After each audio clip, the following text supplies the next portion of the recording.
앞서 보신 대로 캐시백 축소 가능성이 제기되면서 지역사회에서는 벌써 우려의 목소리가 나오고 있습니다.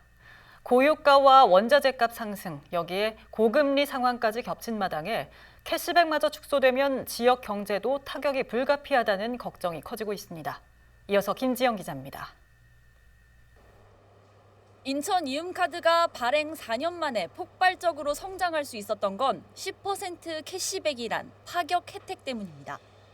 그동안 이음카드로 10만 원을 쓴다고 가정하면 10,000원을 캐시백으로 돌려받았습니다.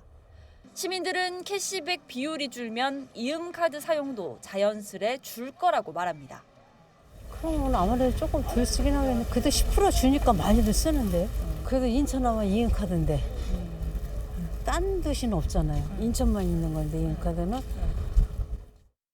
자영업자들 사이에서도 우려의 목소리가 나오고 있습니다. 그동안 소비자에겐 캐시백 지원을, 자영업자에겐 카드 결제 수수료 절감 혜택을 지원해왔는데 이음카드 사용률이 줄면 소상공인들의 부담이 그만큼 커지기 때문입니다. 이미 손님의 30% 이상이 이음카드로 결제하고 있어 매출 타격도 불가피합니다. 초반에는 하루에 한두 건 정도 들어왔는데 요즘에는 상당히 많이 들어와요. 줄어들면 안 될 것 같은데요. 좀 더 활성화시켜야지 인천 이음카드가 조금 더 좋은 방향으로 가지 않을까요? 지역 소상공인들은 인천 이음 캐시백 10%를 현행대로 유지해야 한다는 입장입니다. 최근 물가 상승과 금리 인상, 기름값 부담도 커지는 상황에 캐시백마저 축소되면 피해는 고스란히 상인들이 떠안아야 합니다. 다만 예산 부담이 커질 수 있는 만큼 매장의 매출 규모에 따라 차등적인 캐시백 지원을 대안으로 제시했습니다. 저는 캐시백 10%는 유지되는 게 전체 인천시 소상공인들의 바람이라고 봅니다.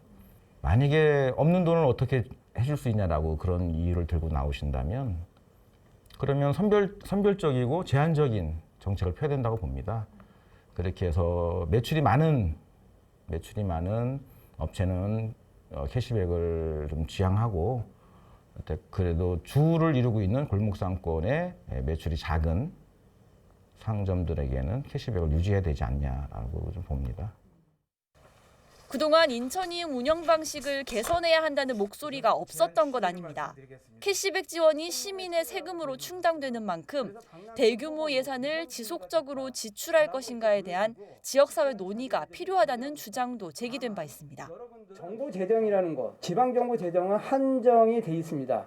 그랬을 때 어느 것에 우선 투자를 해야 되느냐에 대한 부분은 또 다른 이제 사회적 합의가 요구되는 것이기 때문에 그래서 충분한 좀 토론이 필요하다라고 우선 말씀을 드리고. 코로나19 팬데믹 시대에 지역 경제를 떠받쳤던 인천 이음 캐시백 제도. 지속 가능한 발전을 위해선 지역사회의 심도 깊은 논의를 통해 현명한 해법을 찾을 때입니다. BTV 뉴스 김지영입니다.